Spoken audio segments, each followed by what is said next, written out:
Pioneers are explorers.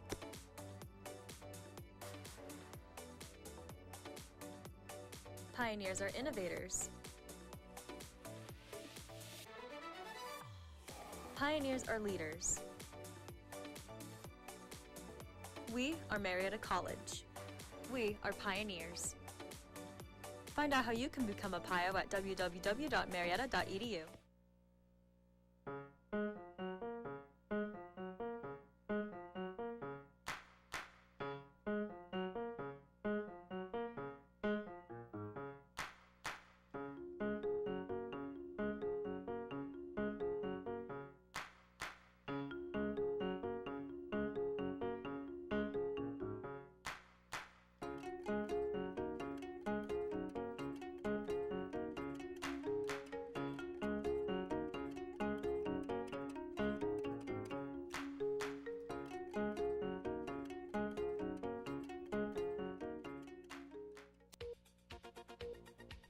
Coming up today on NewsCenter 15, Biden has yet to choose in the Willow Project. And a zebra attacks owner and then is fatally shot. We'll have these stories and more. NewsCenter 15 starts now.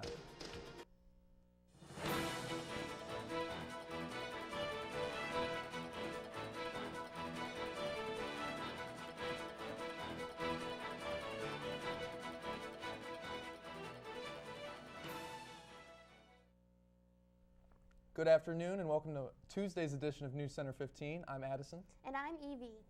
Topping our news this afternoon.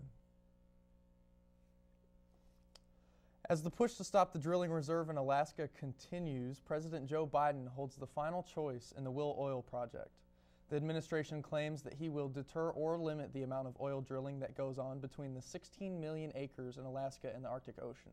The announcement of the plans was made public Sunday night that it will hold in nearly 3 million acres of the Beaufort Sea, which closes it off from oil exploration, and to limit the drilling in more than 13 million acres of land known as the National Petroleum Reserve. This comes after regulators announced that final decision with the controversial oil drilling plan that pushed by ConocoPhillips on the reserve known as the Willow Project. In Ohio, officials in Ohio are saying that a zebra attacked its owner at an Ohio residence before being fatally shot by a deputy. The incident occurred Sunday around 5:30 in the evening in Circleville. The Pickaway County Sheriff's deputies arrived at the home and found a man lying in the fenced-in field. The large male zebra was still aggressive and charged at the deputy's cruiser, which was positioned to protect the owner. It is unknown what happened to make the zebra aggressive, but some officials speculate that the male zebra was just trying to protect the female zebras. The owner is currently still hospitalized and is expected to recover. Let's take a quick look at the current conditions. Here to provide a first look at the weather is Landon. Well, thank you very much, Evie. Well, once we finally come back from our spring break, you can see that we've got quite a cool day ahead of us. Right now it feels like 18 degrees outside with an expected high of 27. Mostly cloudy conditions, moderate UV index level, fair air quality, and close to a medium level pollen count of 5.9. No doubt brought about by the rain we had yesterday evening. The winds for today will be running around the west-northwest at 10 miles per hour. The humidity is roughly 78%. And we're getting, after having transitioned from daylight savings time and springing forward this past Sunday, we're now getting closer and closer to more of a balance of sunrise and sunset, with the sun rising 9 after 7:30 and about to set 1 after 7:30 this evening. Now, considering the fact that it was spring break that we came back from, it's probably a bit of a downer that we're experiencing very cold temperatures today. But over the next few days, things will be warming up. That's where that humidity will come into play. But just how much are things going to warm up? We'll talk about that later on in the program when I return to the 5-day forecast. Looking forward to that. Until then, back to you guys at the desk. The Purina Pro Plan dog food has been recalled after it was found out that there was an excess amount of vitamin D. The Purina Pro Plan Veterinary Diet's EL Elemental is a prescribed dog food that was voluntarily recalled in February due to an error with the supplier. However, the recall is now expanded following an investigation after elevated levels of vitamin D were found in the dog food. Vitamin D is good and essential for dogs, but high levels can create health problems. Pet owners are asked to check their bag of dog food and compare it with UPC and production codes, which can be found on the Food and Drug Administration's website. There were no other purine products affected by the elevated vitamin D. There has been an escalation in hate crimes in the United States. Updated from FBI data shows that the reported hate crimes rose nearly 12% since 2021, which gives an estimate of 12,000 people being victims of a hate crime. In a breakdown of reported hate crimes were 65% due to race or ethnicity, 16% for sexual orientation, and 14% being targeted due to their religion. However, the statistics still missing and incomplete.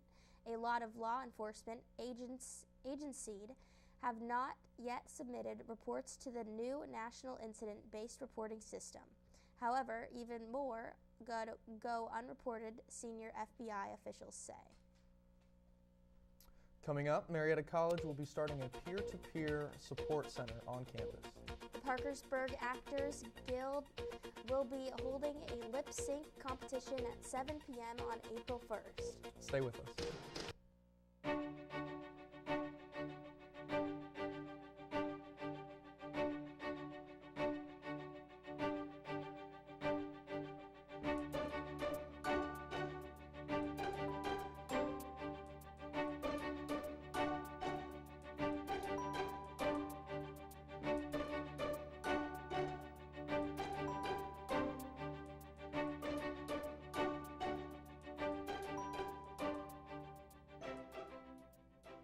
Hey, this is Kevin Love from the Cleveland Cavaliers. Right now, many of us feel anxious. Mindfulness can help you ease those feelings. My nonprofit is partnering with Headspace to offer free content to help you stress less. Head to kevinlovefund.org/headspace. Here's to the straggly ones, the first ones. Hey, I look good with this ones. The black, brown, red, and gray ones. The itchy ones. The ones grown by Dad. The ones grown for Dad. The I nearly didn't do it this year ones, and the absolutely filthy ones. They all raise awareness, raise funds, start conversations, and save lives. Because whatever you grow will save a bro. Learn more at Movember.com.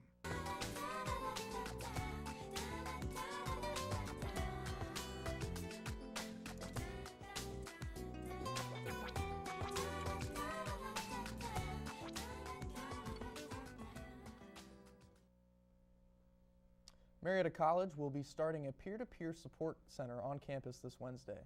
The new group, called Pio to Pio, will offer a support center where students can reach out to other students rather than an employee. Recent studies show students communicate more with people of similar standing, and the group hopes to give students a safe space to communicate ideas, issues, or anything else.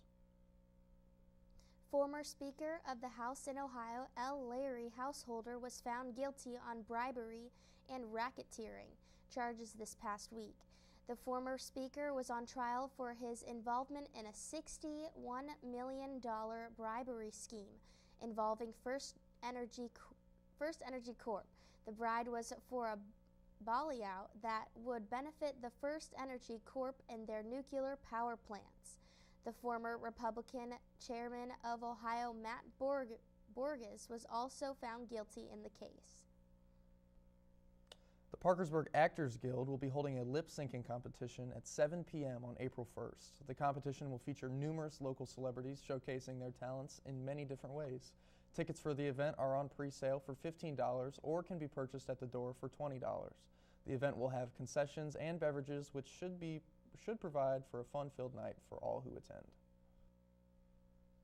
Coastal communities around the world are adding a tropical twist to shoreline protection. The coconut. Strands of coconut husk, otherwise known as core, are being incorporated into shoreline protection projects. The husk is cost-effective and a sustainable option. Core is made of the stringy fibers of coconut shells and is spun into mats or logs. It's often the flexibility allows it to be molded as needed on uneven areas of shoreline. By design, this material biodegrades over time, allowing for plants to be placed into the core logs. One project is being installed along a section of a riverbank in Neptune, New Jersey. The project has already significantly helped the shoreline after it was pumped by Superstorm Sandy in 2012. Coming up next, Marietta College sport management students prepare for future success. We'll also get the latest news from Hollywood. And today's terribly cold weather if you're a giraffe, but things will be warming up over the next few days. Stay tuned for the 5-day forecast after this.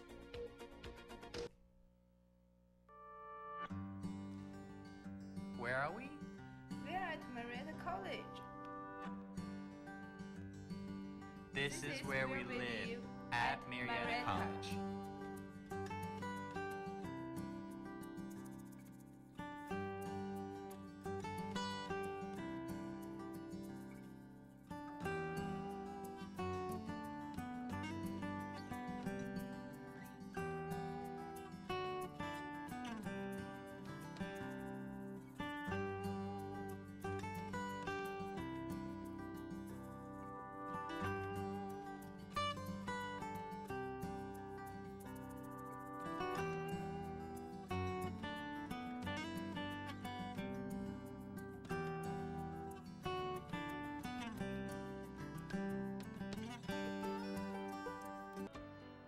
When kids need medical care, they face life-changing experiences. They miss out on the things that make being a kid fun.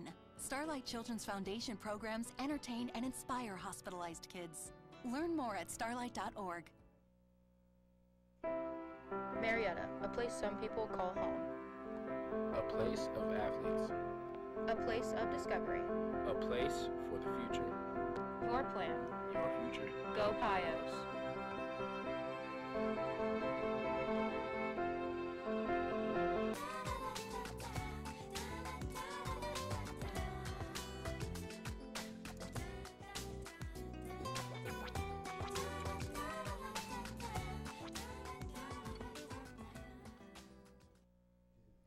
Four current sport management students at Marietta College had an amazing experience over spring break with job shadowing for the Savannah Bananas. The project group arrived in Jacksonville, Florida, where they were able to get hands-on experience from the moment they walked in the gates of 21 Financial Ballpark, home of the Jumbo Shrimp. During the weekend of games, the students worked hands-on at the merchandise stands where they operated the POS system, which manages inventory while completing transactions of purchases. They helped fans get their Savannah Bananas merchandise by retrieving the merch, placing it in the Savannah Bananas yellow bag, and completing the transaction with the POS system. The weekend in Jacksonville allowed for the students to gain experience in merchandise, but also share laughs and smiles with fans. The smiles when fans received the merchandise and how appreciative they were of the students for helping them figure out which t-shirt or items like a keychain or sticker they might like to purchase allowed for students to see and experience the love and support fans have for the Bananas. There was another group of sports management students traveled to Savannah, Georgia to shadow the Savannah Bananas as well. This trip allowed students to get experience in merchandise, ticketing, food preparation, on-field entertainment, and more. The students helped with setting up but had the opportunity to talk to people in the Savannah Bananas organization about the motto of Fans First, Entertain Always. The students took part in the fans one-on-one session where Bananas staff broke down the fans' first way. The students were also able to learn more about the VIB and K Club memberships with the Bananas. On top of all the experience and connections that the students were able to make, they had the opportunity to be an undercover fan for the night and report back to the Savannah Bananas to tell the organization the strengths of the night and where there could be improvements for future shows.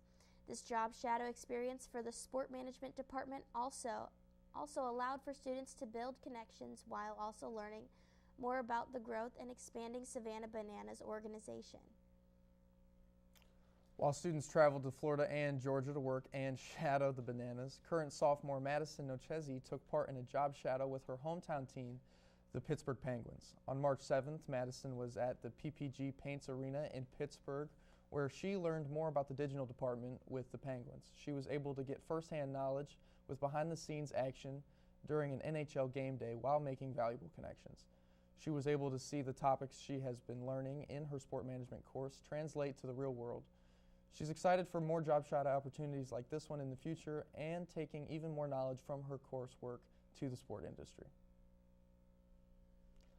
There's a Big Apple taste to today's entertainment resort. We have the quintessential New York actor, a band from the city, and the return of a movie filmed there.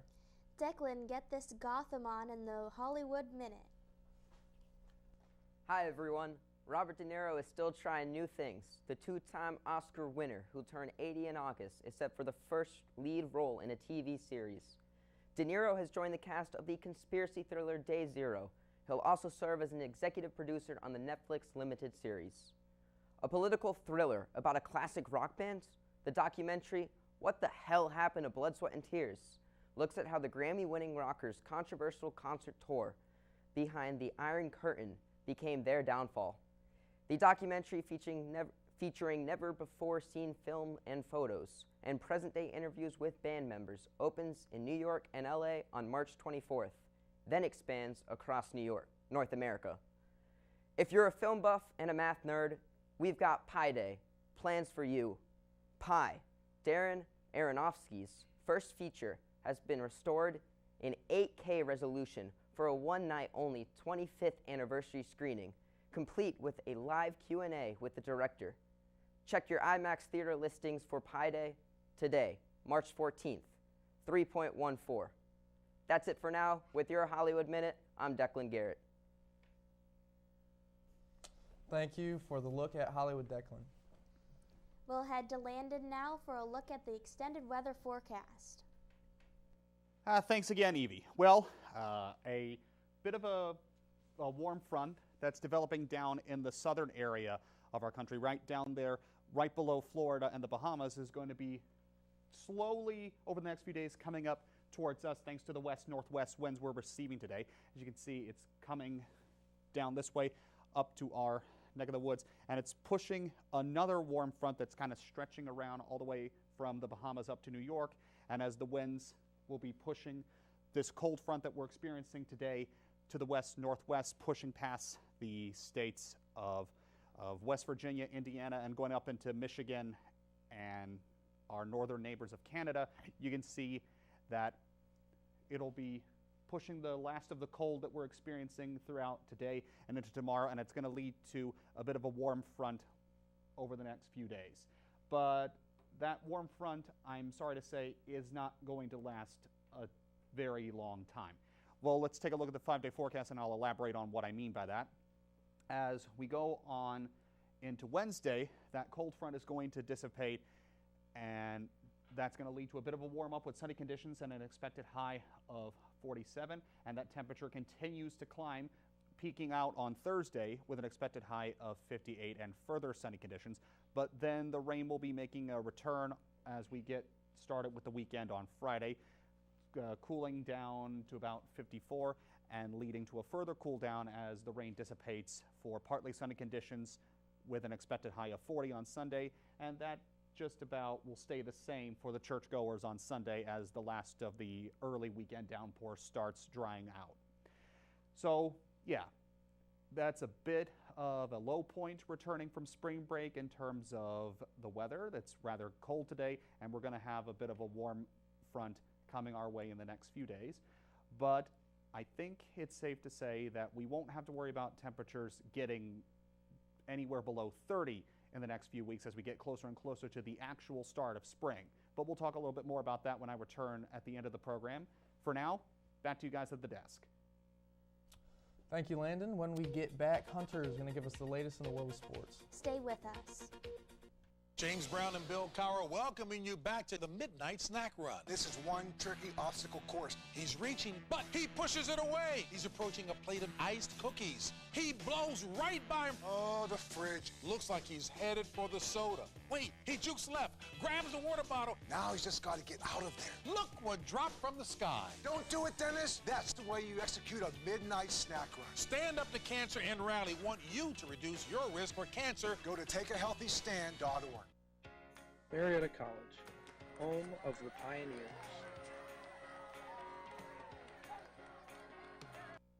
A small town on the Ohio River with a tight-knit community and tons of opportunity.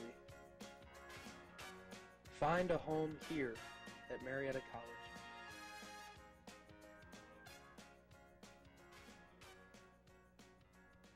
Bring forth a pioneer.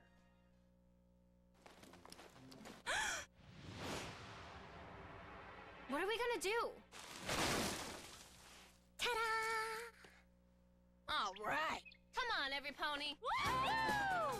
Liza, I just love how ponies are better together. Me too. You know, same thing with Girl Scouts, Kamiko. Every day they make each other shine a little brighter. And they make the world around them a better place. So join Girl Scouts. And be a part of the friendship and magic.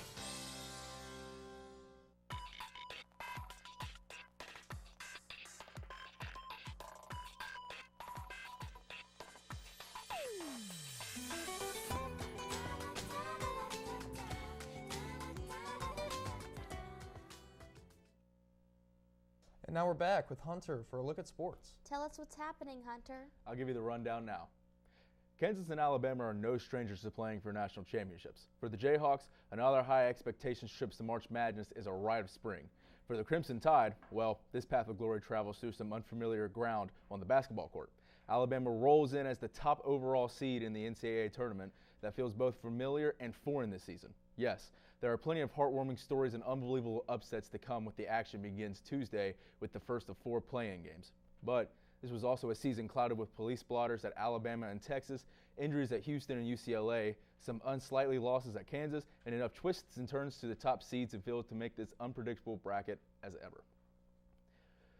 Two-time National League Cy Young Award winner Jacob deGrom finally pitched in a game for the Texas Rangers, though it was on a backfield against minor leaguers.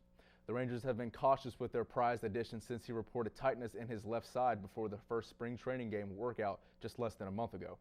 His first spring start came in the more controlled environment for AAA Round Rock on Monday when he struck out 5 of 8 batters he faced while throwing 20 of 24 pitches for strikes over 2 innings against Kansas City minor leaguers at the complex in the big league franchises share and Surprise in Arizona. New Rangers manager Bruce Bochy said deGrom looked really good with his delivery and velocity and got better as he went.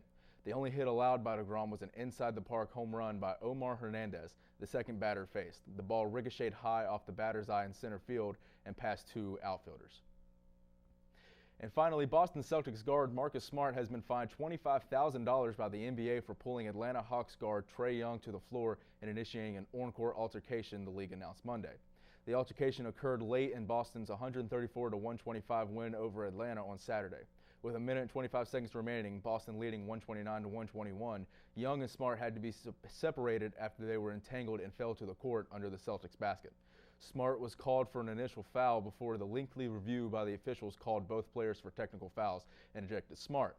That's all I have from the world of sports. I'm Hunter Withrow. Back to you guys at the desk. Well, thank you, Hunter.